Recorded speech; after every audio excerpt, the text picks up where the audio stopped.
Now, the Tarantino Clark partnership continued 3 years later with Jackie Brown, as you brought up earlier. Now, this seemed like a much more scaled back production as opposed to when you were with him in Pulp Fiction. So, let me ask you this: as an AD, could you discuss how the different levels of the sets and everything from that nature?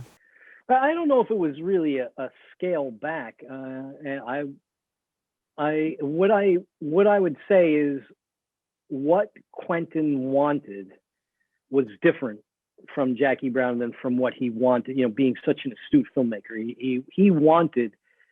um, he wanted to feel trapped. You know, so where we built, you know, Jackrabbit Slims, and we wanted to feel the expanse of the South Bay and all of Los Angeles in Pulp Fiction. He wanted to feel the tightness of, you know, Pam Grier's apartment, Jackie Brown's apartment. He wanted it to be very practical, and he also, because of the resounding success, I mean, the amazing success of Pulp Fiction, did not want to become the irresponsible diva filmmaker. So he wanted to be constricted not only for the characters and for the feel of the picture, but for his own mental well-being and progression as a director. And so I just embraced it. Whatever I can do to help you, and that's what we did. The sets were all practical. There was, I can't think, we shot the airplane on stage. You know, Cabo Air was the inside the airplane was the only thing that was really on stage that I can recall. You know, we shot at the airport. We shot at, Jackie Brown's house in the South Bay. You know, Max Cherry's office was actually a bail bonds office in Hawthorne. You know, the Cockatoo Inn was a real place that sadly isn't there anymore, but it was legit. It was a real place, and he really wanted to feel that the tightness of, Jackie Brown being caught in between the law and the mob, Yeah. and he wanted that feeling to be in the film, and I think we succeeded in it. You know, you feel those tight places, you feel the crampedness. I think it's your favorite It is my, Tarantino film, right? it's not just my favorite Tarantino film. This is one of my top five films of all time. Okay.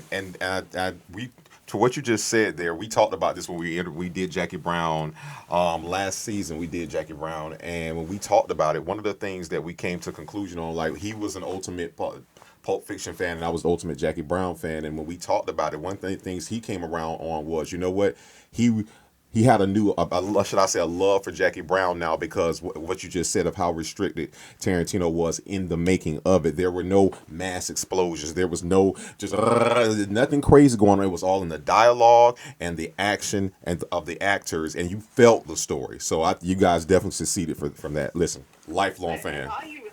I even told him on one of our Friday night parties, which was, we're getting a little older now, so we're a little, we settled down a bit. But in Jackie Brown days, I was 30, he was 32, 33 or something. So one of the most important jobs for the location manager was finding the place where we would party on Friday night. Where as soon as we wrap, where are we going? And sometimes we wrap 2 or 3 o'clock in the morning. So the location manager has to open it up, has to find a place that's going to open so we can come in and do what we do. And at one of these events, I remember talking to him quiet. He pulled me aside actually first and was very gracious in thanking me. He told me he had never really known what a first AD had done, even though he had done 2 movies, and now he knows what a first AD does. And I was like, well, that's very nice of you to say. Thank you. And I said, and I told him back, I'm like, I'm really impressed by your courage. I mean, you're coming off a pop culture classic. I don't know if I knew that at the time, but a monstrous pop culture success in Pulp Fiction.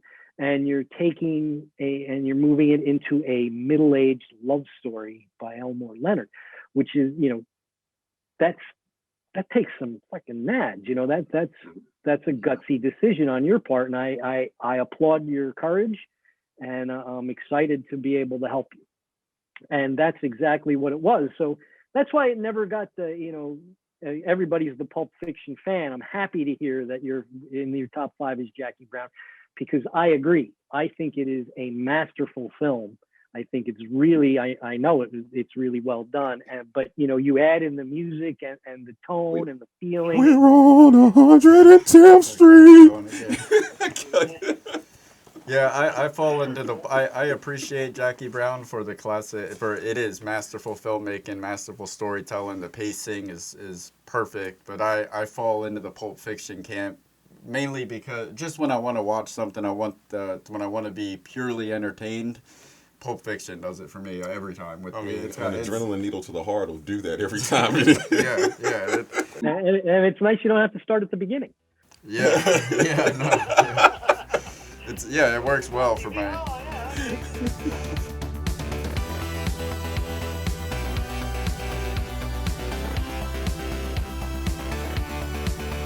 Why don't you subscribe? It'll last longer.